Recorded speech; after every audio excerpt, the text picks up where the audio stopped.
This is Character. You already know Character did it. I'm here with IG James, bro. Tell us about yourself. What do you do?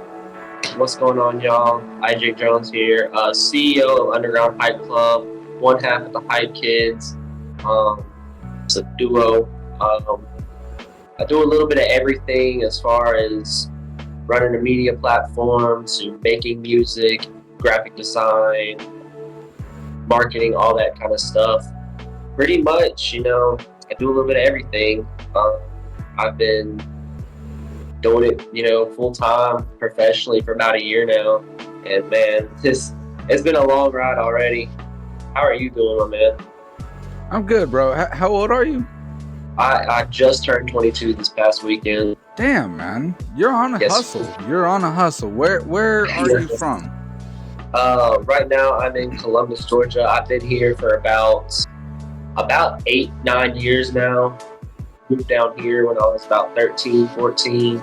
Ever since then, I've been here. We're about an hour and a half, 2 hours south of Atlanta, on the border of Alabama. The Chattahoochee splits us off right there. I've been down here for a good bit. It's hot. Weather sucks. Bro, I feel Georgia ain't the move. I'm in Alabama. Letting y'all know now, Georgia's not the move. It's hot as hell, bro. But all love to the 706, though. This place has taught me a lot of lessons and a lot of life stuff. But as far as music-wise and scene-wise, it's gay kept. It sucks here. No, well, and I feel like a lot of people are held back here, so that's another reason, not a good place to be. Where were you before you lived there? I was up in Atlanta. Oh, okay. So what brought you to the city you're in now? Divorced parents. You want to talk about that? I mean, they've been divorced since I was like a youngin'. I was like a baby. So I was just like, you know what? I'm moving my dad's. Yeah. When did you really start? Bad wrong with it. I grew up with it. It was normal going back and forth. I know it really hits kids later on in life if that happens to their parents, because my mom went through a divorce again with another husband, but my siblings were a bit older, so that kind of affected them a little bit more. And I don't wish that shit on nobody. For sure, bro. When did you find music?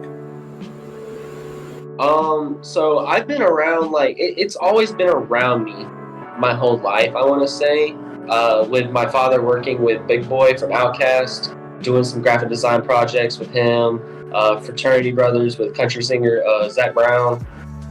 A lot of Georgia people, because a lot of people come down from Georgia, artist-wise, especially in the Atlanta area and such. They were him and Zach Brown were up in college up at West Georgia, and they graduated in 02, 01.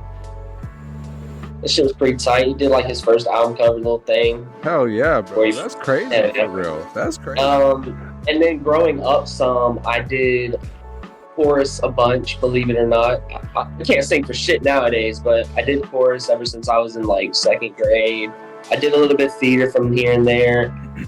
So really the whole entertainment and arts to it, I don't know, it was fire. I used to make I had a little flip phone back in the day, and I used to make little voice notes just doing covers of songs and whatnot. Just being a little kid, and used to make little home videos, put them on YouTube when I was 12. So just doing all of that. And really, I didn't get started with making any music, hip hop or whatnot. I didn't start listening to hip hop till I was 8-9 years old. It really kind of reached me late. I listened to country and pop growing up when I was young, and then I started getting involved with making music, because we was at a homie's house. This was my sophomore year. I want to say sophomore year. We was at a homie's house, and he did music, and he still does music. Shout out to Apache Chief down. He moved down to Florida. But big ups to him. We've been locked in forever because, he got me started. He was just hop on the mic, dude. So we made a goofy ass song. We put it to SoundCloud, but it was fun. It was fun though. And that was I don't know, a different way to express yourself, all that shit. But really, to double back on that fashion is what really broadened that shit because I was huge into fashion. Like I resold sneakers. I've been doing that, involved in the sneaker game since I was about 15 or so. So I've been doing that for a while. Before I got started with music, went to all the events and shit, and like just how music and fashion kind of like coincide with each other, and you know, I fucked with it. So I mean, just fuck it, went with it. Me and my buddy Astro, we've been friends since my freshman year of high school, and that was 2015. I graduated 2019, just to put it in perspective. That's the second half of Hype Kids. He's my business partner in this, and like, you know, we're like brothers, so like that also helps, like being that close with somebody and like making art and shit. And yeah, like we've been kicking it ever since. We didn't drop our first official single until 2021, I want to say. Yeah, it was like summer 2021. Went up to Atlanta, went up to Rich Productions. That's up in Marietta, not really Atlanta. We recorded Looney Tunes, dropped it. It was well received, so we decided to continue, you know, because we had other plans for other businesses and stuff, but like, I don't know, it's just like, it came fast. Not like, it didn't come fast, but like, I don't know. It was the feeling that everything brought. It was like, damn, this shit's motivating. This shit can open up other avenues. And like, we have knowledge behind it. And yeah, that's pretty much how the journey got started, pretty much. Well, you know, and that's a crazy story, and it's interesting to hear from my perspective because you're 22 years old, and you've lived a hell of a life. And the sneaker thing that you're talking about, like it all, like that kind of made it make sense because that's you know, where you got introduced to the show, the event life kind of deal. Mm-hmm. And like, dude, it's all a hustle. The fashion industry and the music industry, it's all the same hustle. And it's you're doing connections, it right. People. You're doing it right, and I know that because one of the things that really made me want to pursue an interview with you is I did one interview with Day Real, and then my boy, love one. Him. That's out the Jersey. Man, I don't want to miss. It might have been Bill Silvally. Bill's another stuff. There was one other person, and they all said, literally, I asked them about their biggest accomplishments, and all three of them were like, well, without Underground Hype Club, I don't know where I'd be. They are the ones that started everything for me. But dude, I gotta give huge ups to Day. I'm gonna let you finish. I'm sorry, I did not mean this. I do, yeah, and then I do want to hear everything you have to say.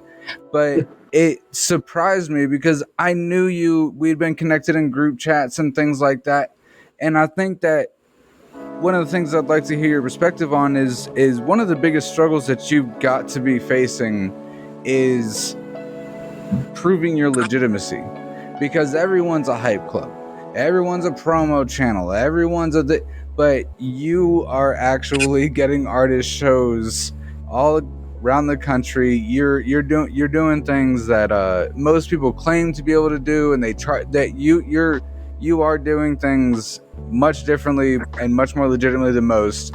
I would like to hear about it all. Thank you. That shit means a lot to hear.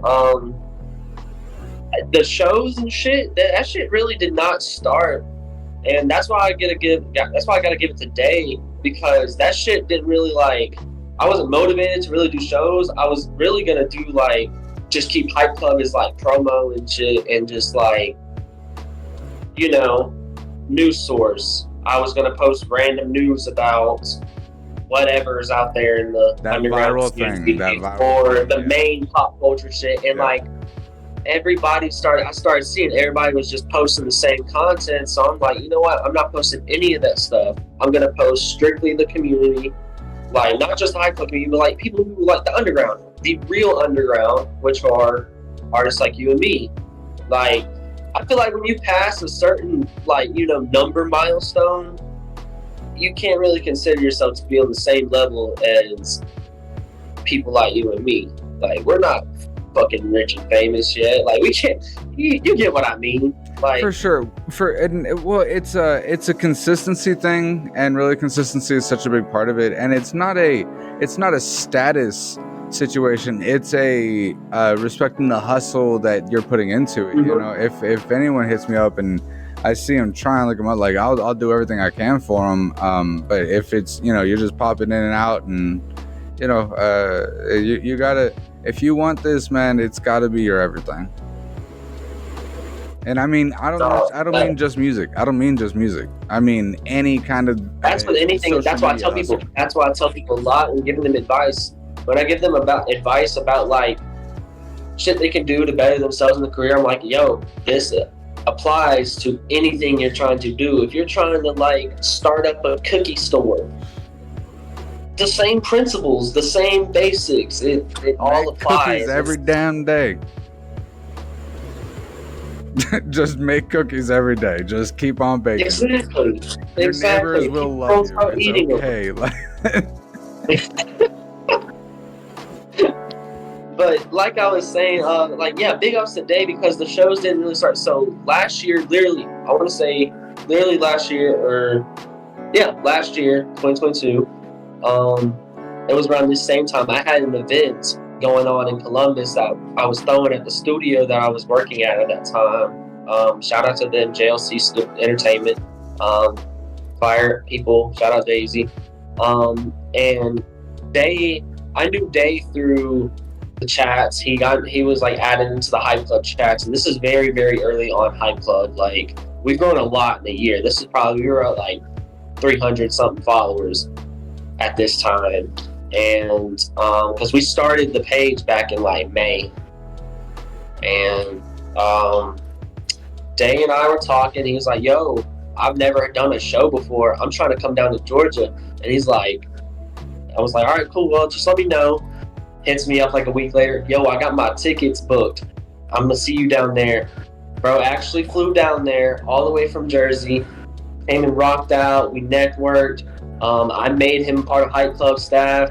That night I was like, yo, nah, that's that dedication right there. That's that shit I love. And like the way he was describing the feeling of just how everybody in the room was so uplifting and like not being negative or judgmental, like it's a very judge-free zone, and just like seeing that energy live when it happens, you know, it's something you can't describe.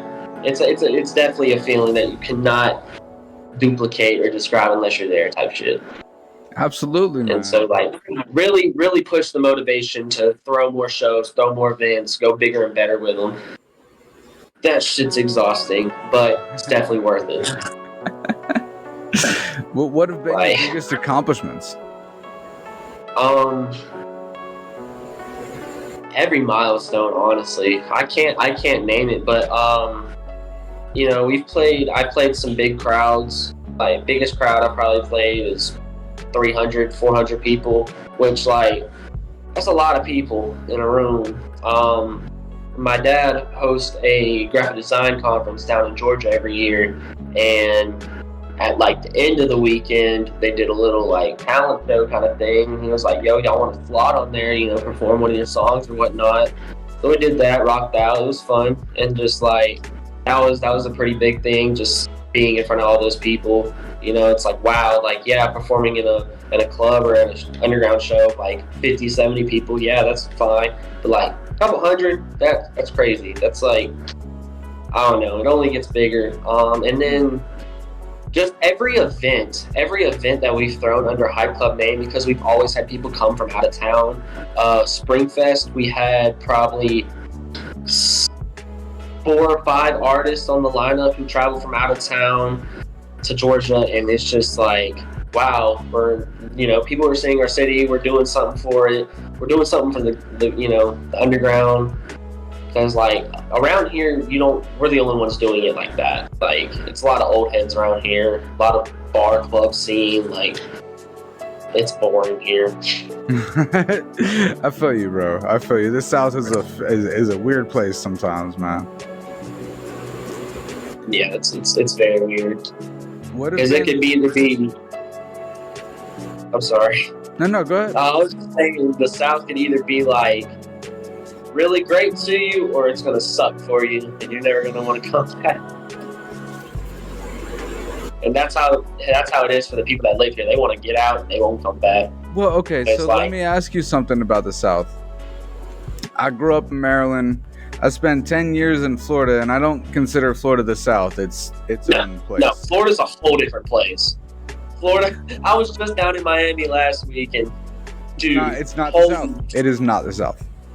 People are so rude. It's not. Yeah, for sure, bro.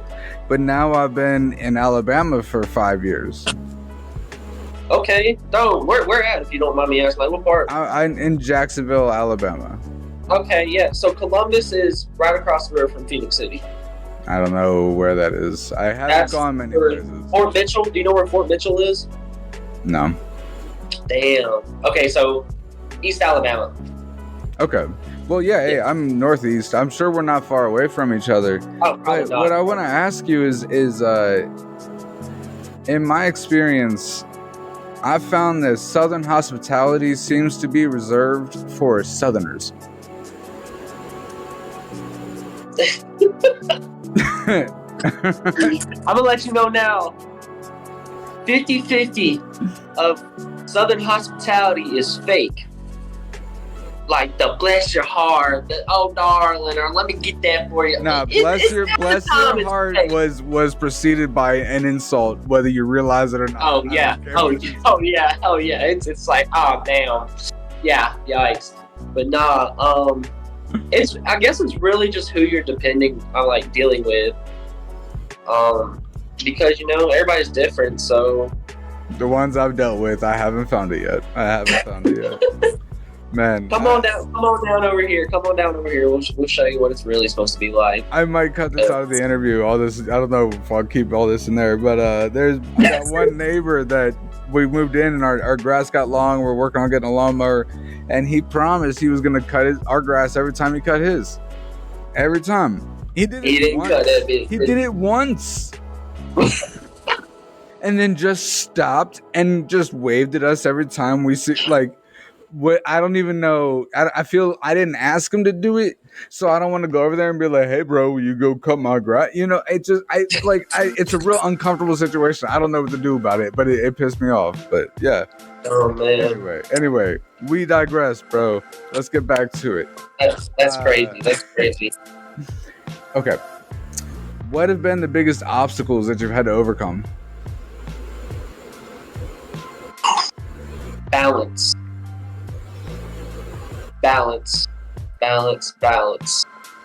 Balancing life, balancing finances, balancing relationships, balancing work, balancing your free time and self-care time, all of that.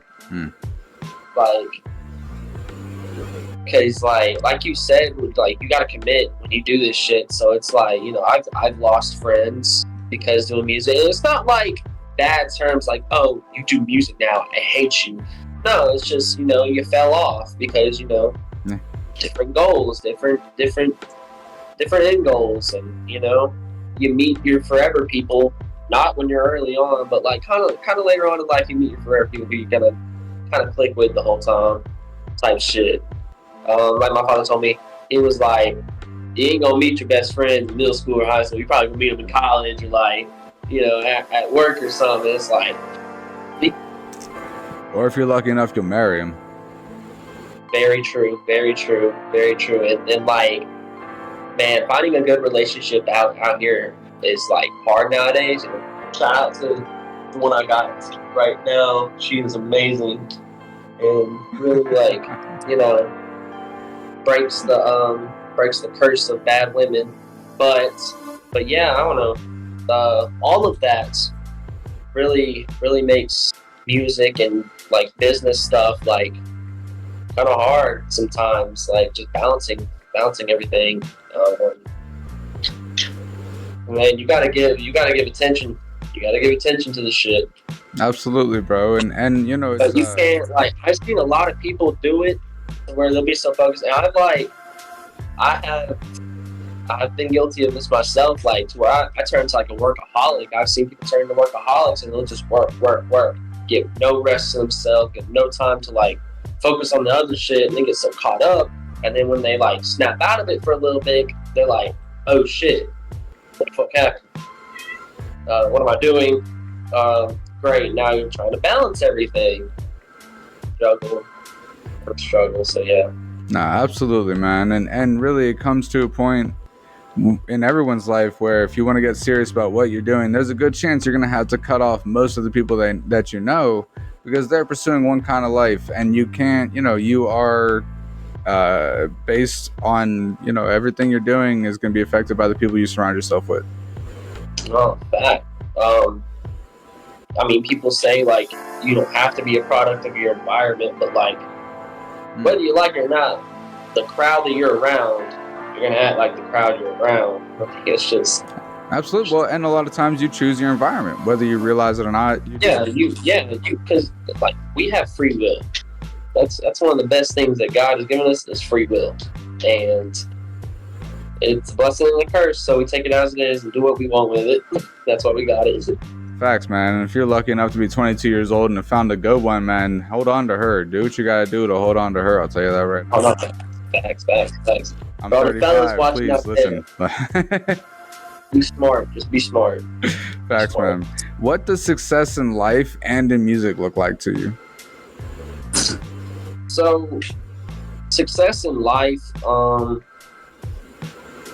you're happy, honestly. I feel like when you're happy and can be worry-free.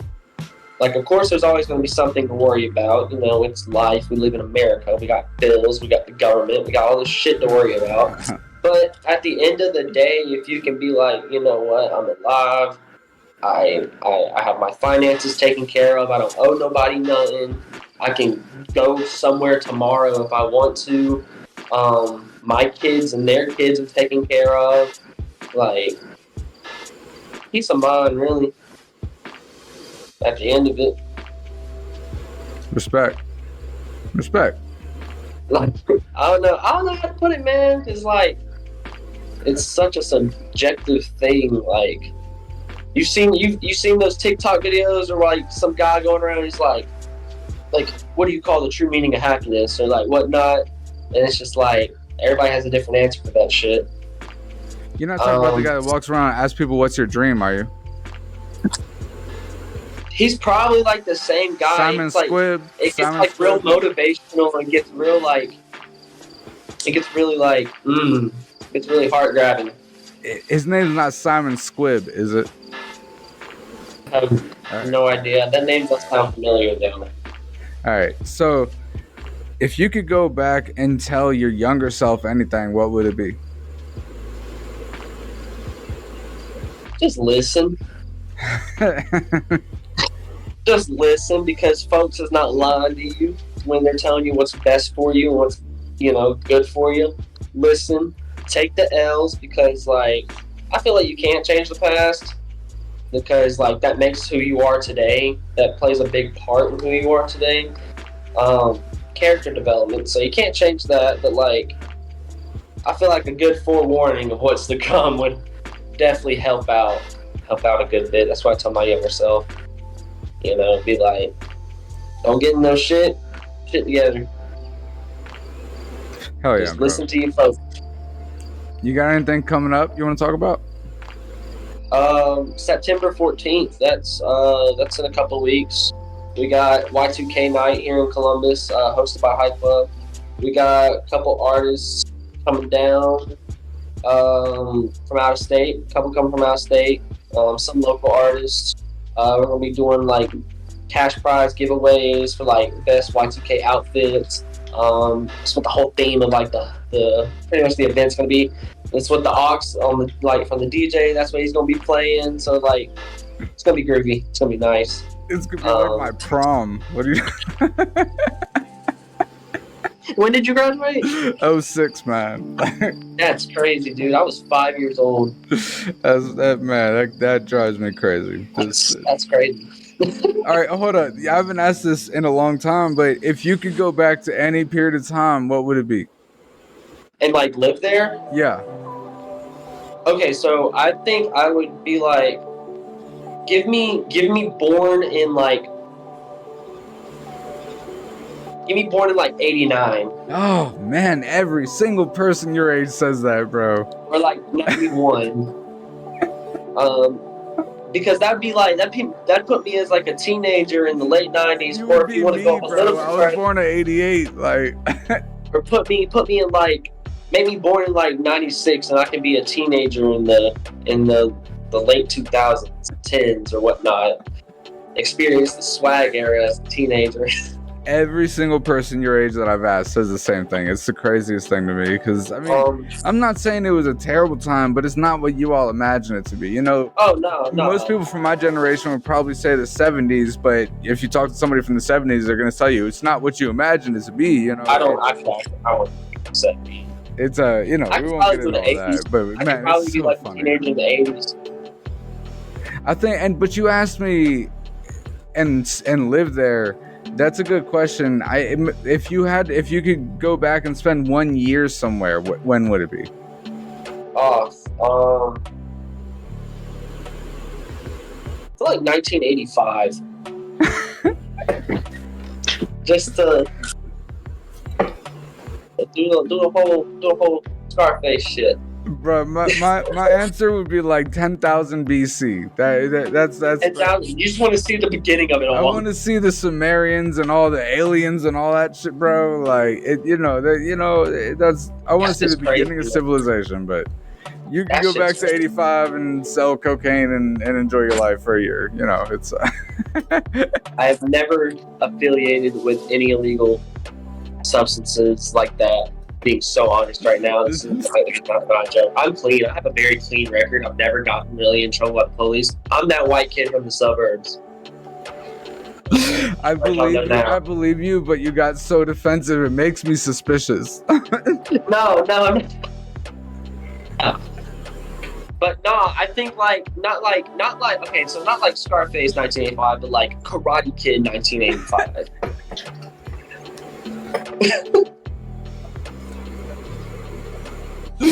All right, fair, bro.